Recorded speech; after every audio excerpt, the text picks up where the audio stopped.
السلام علیکم۔ آج میں حضور صلی اللہ علیہ وآلہ وسلم کا کی آمد کی خوشی منانے والوں کو مبارکباد پیش کرتا ہوں۔ خوش قسمت ہیں وہ لوگ جو حضور صلی اللہ علیہ وآلہ وسلم کا میلاد مناتے ہیں، کیونکہ شفاعت بھی انہوں نے کرنی ہے، ان کی شکلیں بھی ان کی وجہ سے بچی ہیں، ان کے ہر جہنم سے بھی وہ ان کی وجہ سے بچے ہیں، ان کے ہی نظام سے سب کچھ ہوا ہے۔ تو جب ان کی خوشی منانے سے وہ قاصر ہیں تو وہ مبارکباد کے مستحق نہیں ہیں، وہ لعنت کے مستحق ہیں۔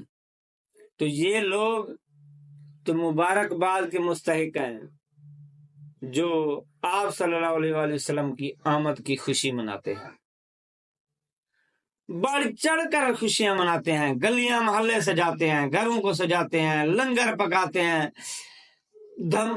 خوشی سے آپ سے بیر ہو جاتے ہیں، اتنی خوشی مناتے ہیں۔ تو وہ مبارکباد کے مستحق ہیں، وہ اللہ کی رحمت کے مستحق ہیں، اللہ کی ان پر خاص رحمت ہوگی، اللہ کا ان پر خاص کرم و فضل ہوگا۔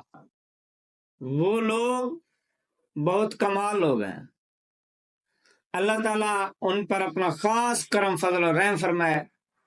اللہ تعالیٰ اس محفل میلاد کے صدقے، آپ صلی اللہ علیہ وآلہ وسلم کی آمد کے صدقے، رحمت للعالمین بن کر آنے والے کے صدقے تمام کی پریشانیاں، دکھ، تکلیفیں دور فرمائے، تمام کو وسیع رزق عطا فرمائے، تمام پر خاص کرم فضل اور رحم فرمائے، تمام کی پریشانیاں، دکھ، تکلیفیں دور فرمائے۔ وما علینا الا البلاغ المبین۔ صلی اللہ علیہ وسلم محمد صلی اللہ علیہ وآلہ وسلم۔